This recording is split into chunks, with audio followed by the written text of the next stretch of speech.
sebelum kita memulai pembelajaran kali ini, marilah kita berdoa. Istri, boleh pimpin doanya? Boleh, Bu. Ya, silakan. Teman-teman, marilah kita berdoa sesuai dengan agama dan kepercayaan kita masing-masing. Berdoa dimulai. Berdoa selesai. Terima kasih. Sama-sama, Ibu. Ya, anak-anak, sebelum kita mulai pembelajaran, Ibu absen dulu ya. Aman? Ada, Bu.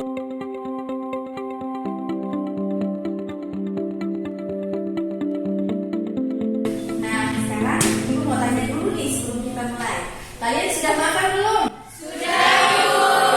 Apa yang kalian rasakan setelah makan? Apa lebih bertenaga? Ya. Apa lagi? Semangat. Semangat. Tadi apa yang kalian makan? Nasi. Apa lagi? Ya, betul sekali. Jadi anak-anak, makanan yang kalian makan itu bisa membuat kalian lebih bertenaga karena mengandung sumber-sumber energi. Nah, satu orang menjelaskan kembali apa yang sudah dibaca dari malam. Oh iya, Kalista, silakan.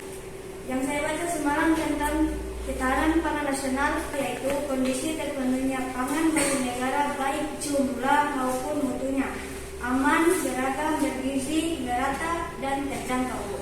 Iya, jadi anak-anak benar sekali tadi yang dikatakan Kalista ya. Nah, untuk itu mari kalian lihat dulu. Nah, ini materi kita hari ini tentang ketahanan pangan nasional, penyediaan dan industri serta potensi energi baru dan terbarukan. Nah, ini bisa kalian lihat pengertian dari ketahanan pangan nasional, yaitu menurut Undang-Undang Nomor 18 Tahun 2012 adalah kondisi terpenuhinya pangan bagi negara sampai dengan perseorangan yang tercermin dari tersedianya pangan yang cukup, baik jumlah maupun mutunya, aman, beragam, bergizi, merata dan terjangkau, serta tidak bertentangan dengan agama, keyakinan dan budaya masyarakat. Untuk dapat hidup sehat, aktif, produktif secara berkelanjutan. Nah, di sini ada faktor-faktor yang mempengaruhi ketahanan pangan. Nah, pertama ada faktor ekonomi. Nah, penyebab yang membuat rapuhnya ketahanan pangan di Indonesia adalah keterbatasan dana. Jadi, para petani itu biasanya jika mereka meminjam dana pada bank maupun investasi-investasi lain, paling jarang diberikan. Kenapa? Karena pertanian itu untuk sukses itu agak bisa dibilang peluangnya 50-50. Jadi ketika bank memberikan pinjaman kepada seseorang, kepada nasabah, bank mengharapkan keuntungan kembali. Namun untuk pertanian, karena pertanian itu rentan, kadang bisa jadi gagal panen. Nah, karena kondisi gagal panen ini dia bisa terjadi, otomatis bank nanti akan tidak dapat pengembalian dana. Karena itu bank tidak mau memberikan pinjaman. Seperti itu. Jadi investasi dari bank maupun pinjaman itu jarang diberikan kepada para petani sehingga dia mempengaruhi faktor ketahanan pangan. Padahal kalau dari dana yang diberikan itu petani bisa mengambil dana itu untuk menambah modal petani ya, untuk membeli pupuk. KDT yang keempat yaitu menganalisis ketahanan pangan nasional, penyediaan bahan industri serta potensi energi baru dan terbarukan.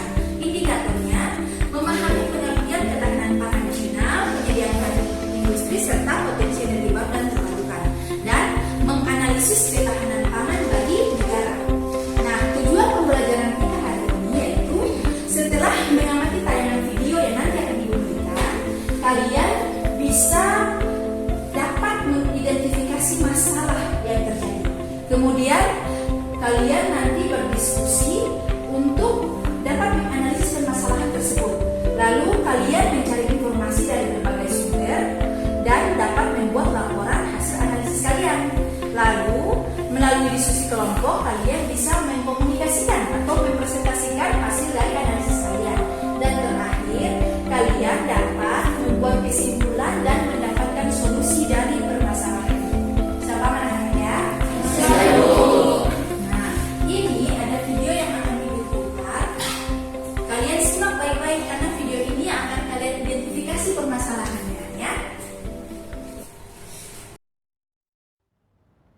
saya pastikan bahwa sampai bulan Juni 2021 tidak ada beras impor yang masuk ke negara kita Indonesia.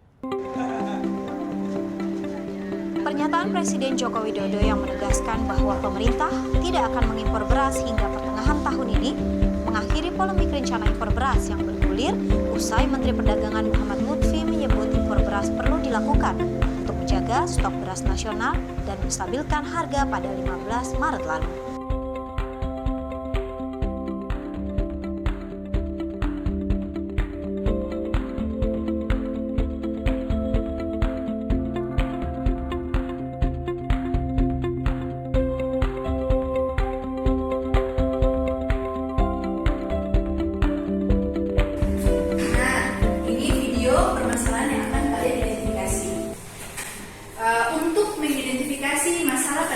Video tadi, Ibu akan bagi kalian menjadi dua kelompok. Jadi di sini ada soalnya analisisnya masalah impor beras yang selalu terjadi di Indonesia. Lalu istilah penyebab pemerintah kenapa selalu naik impor beras pada tabel ini. Nanti Ibu bagi RKPD kalian, terus berikan solusi. Nah sekarang boleh kalian bagi kelompok ya, jadi dua kelompok. Ibu bagi dulu nama-nama kelompoknya. Kelompok 1, Maria.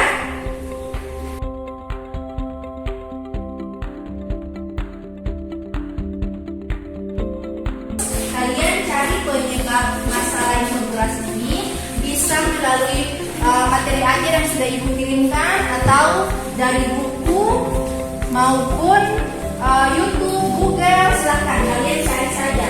Dan jangan lupa nanti kalian punya tugas untuk membuat poster ya, poster tentang ketahanan pangan. Sudah bawa kan alat-alat yang Ibu suruh kemarin? Sudah. Baik, ayo silahkan bekerja ya.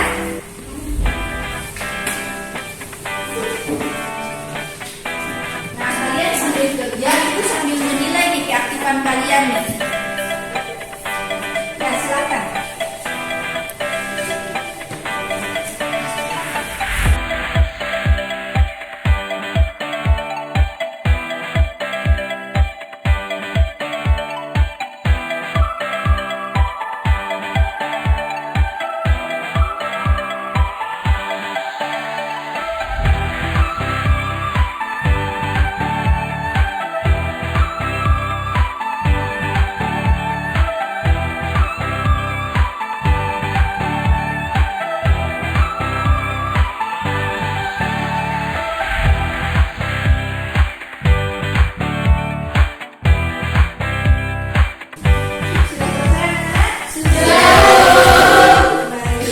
Siapa yang mau mempresentasikan hasil diskusi kalian?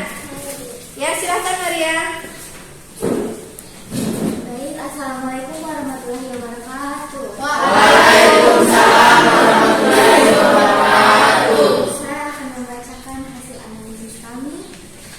Setelah kelompok kami menganalisis masalah dari impor beras, kami mendapat beberapa penyebab yang selalu terjadi dalam impor beras.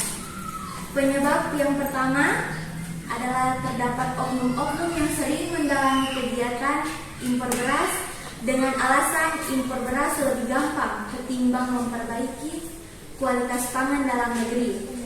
Yang kedua, Kemendak tidak memiliki kesatuan data tentang estimasi stok beras di Indonesia. Yang ketiga, jumlah penduduk yang terus bertambah sehingga pemerintah harus mengimpor beras karena khawatir stok beras yang tidak cukup. Yang keempat, lahan panen beras mengalami fluktuasi.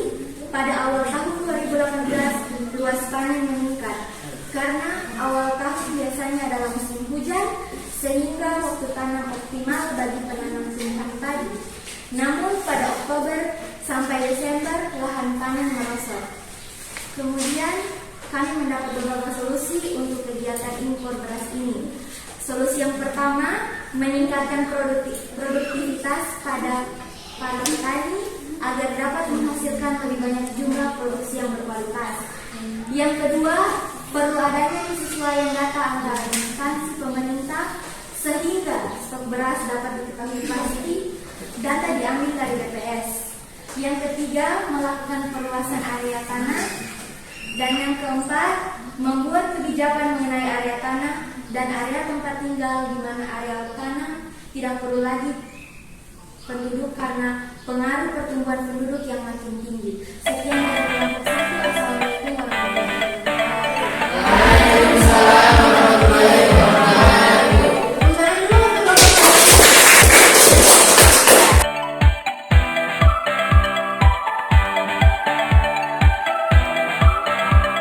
Siapa yang bisa menarik kesimpulan dari diskusi kalian?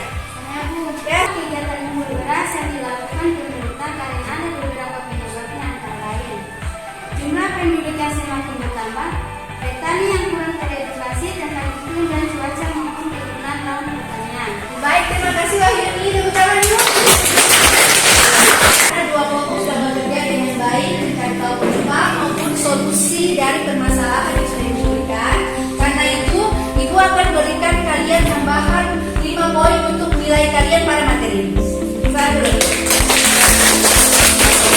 Betul atau tidak dengan materi yang sudah dikirimkan di grup WhatsApp maupun diskusi kalian hari ini.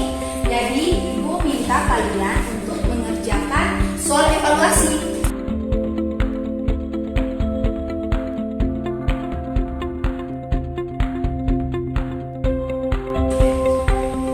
Sudah semua ya?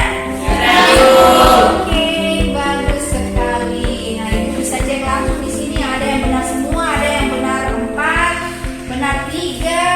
Untungnya nggak ada yang benar 1 ya. Ya, berarti kalian paham nih. Nah, sekarang ini mau minta satu orang untuk menarik kesimpulan dari pembelajaran kita hari ini. Dari materi aja yang sudah Ibu kirimkan, dari diskusi semua. Siapa yang bisa menarik kesimpulan untuk pembelajaran kita hari ini? Saya Ibu. Ya, silakan aja. Kesimpulan pembelajaran kita hari ini adalah bagi Indonesia pangan sering diidentikan dengan beras karena jenis pangan ini merupakan makanan pokok utama. Dengan pertimbangan pentingnya beras tersebut, pemerintah selalu berupaya untuk meningkatkan ketahanan pangan. Salah satu upaya pemerintah untuk menjaga ketahanan pangan nasional yaitu dengan cara melakukan kegiatan impor beras, yang mana kegiatan tersebut sebenarnya dapat juga mendidikan petani lokal. Untuk itu sebaiknya kita memanfaatkan pangan lokal untuk ketahanan pangan kita. Terima kasih Bu. Terima kasih Pak Haji.